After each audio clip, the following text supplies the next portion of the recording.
बोलो परमहंस योगी राज श्री शक्तिपुत्र जी महाराज की, बोलो आदि शक्ति जगत जननी जगदम्बा मातु की। यहाँ पर उपस्थित मेरे समस्त स्नेहिल भाई बहनों को जय माता की, जय गुरुवर की। परम सौभाग्य का क्षण एक बार पुनः हम आप सभी को प्राप्त हुआ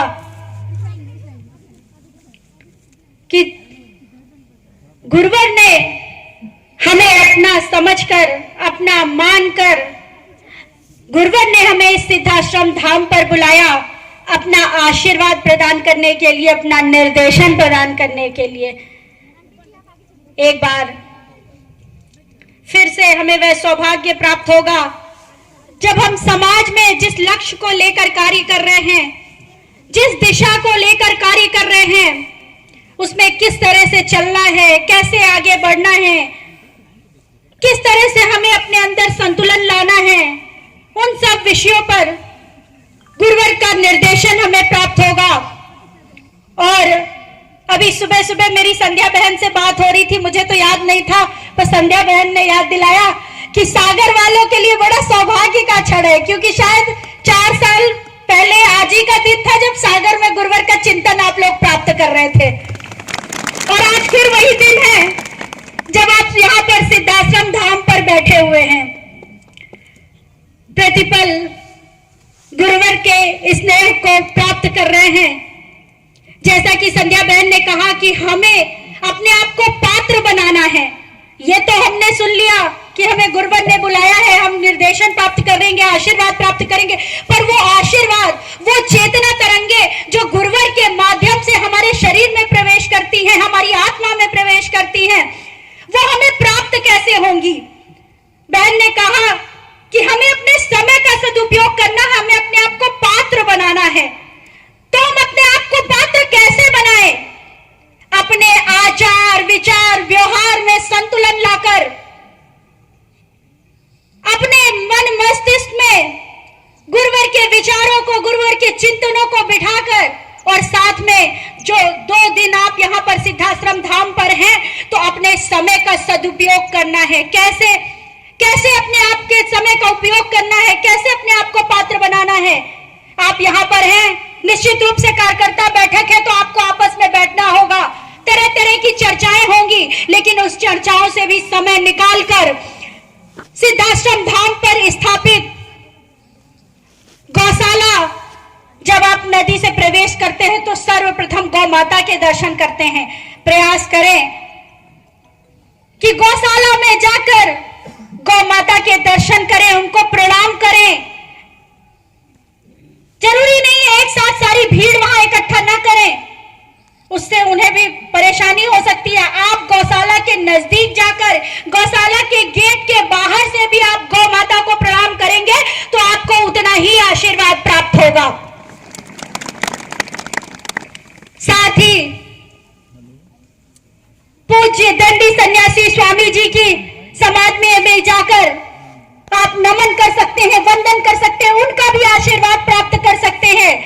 समय है तो 2 मिनट वहां बैठकर भी ध्यान लगा सकते हैं, उससे भी आपके अंदर पात्रता आएगी, आपको आशीर्वाद प्राप्त होगा। और साथ में सिद्धाश्रम के रक्षक कहे जाने वाले, जिनके दर्शनों के लिए आप कहते थे कि हमें तो उनके दर्शन नहीं प्राप्त होते, हम उनके पास तक नहीं जा सक पाते, उनको प्रणाम नहीं कर पाते उनकी गुफा तक जाकर, तो गुरुवर ने भी आपकी सुविधा के लिए इस लॉकडाउन के अवसर पर, जब लॉकडाउन था उस समय पे गुरुवर जी ने वहां भी इतना अच्छा मार्ग बना दिया है कि आप वहां पर भी जाकर दानवीर बाबा के दर्शन प्राप्त कर सकते हैं, उनका भी आशीर्वाद प्राप्त कर सकते हैं, क्योंकि वह यहाँ पर सिद्धाश्रम धाम के रक्षक के रूप में स्थापित है, यहाँ की सीमाओं की रक्षा करते हैं, गुरुवर के सेवक के रूप में, और हमारे लिए पूजनीय हैं, हम उनका भी आशीर्वाद प्राप्त कर सकते हैं।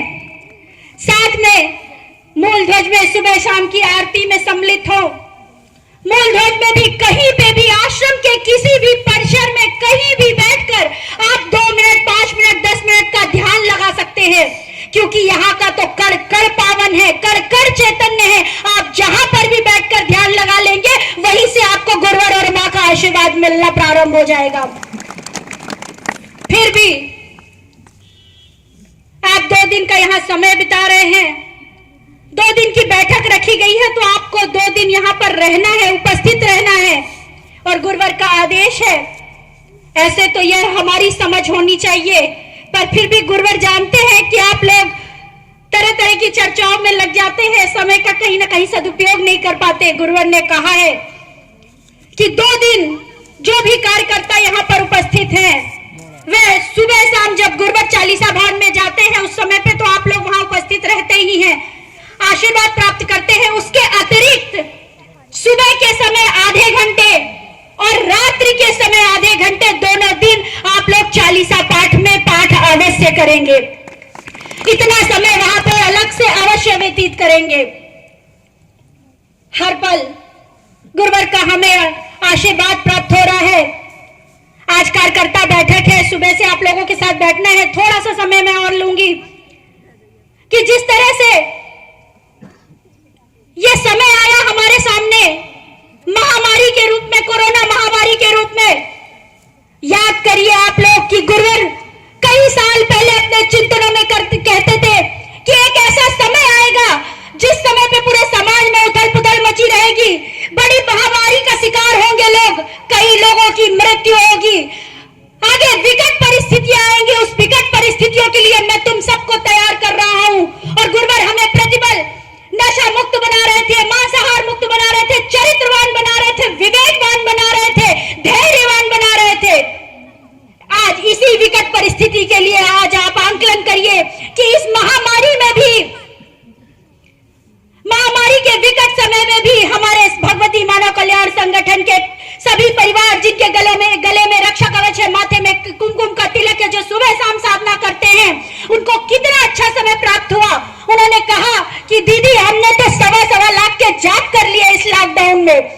उन्होंने तब भी समय का सदुपयोग किया, साधना में समय दिया। बहुत से ऐसे परिवार थे जिसमें लड़ाई झगड़े होने लगे, बच्चे परेशान होने लगे, माता पिता परेशान होने लगे, चिड़चिड़ाहट हो गई परिवारों में, बीमारी फैल गई परिवारों में, कुछ नहीं है तो टेंशन में ही बीमार हो रहे हैं, घर में रह के बीमार हो रहे हैं। लेकिन उसी परिस्थिति में हमारे गुरु भाई बहनों ने इतने संतुलन से ये समय निकाला। ये गुरुवर के आशीर्वाद का ही परिणाम था। ये गुरुवर ने जो हमारे अंदर सुधार करा, जो गुरुवर ने हमें आत्मावान बनाया, चेतनावान बनाया, ये उसका परिणाम था कि आज हम सभी लोग सुरक्षित थे।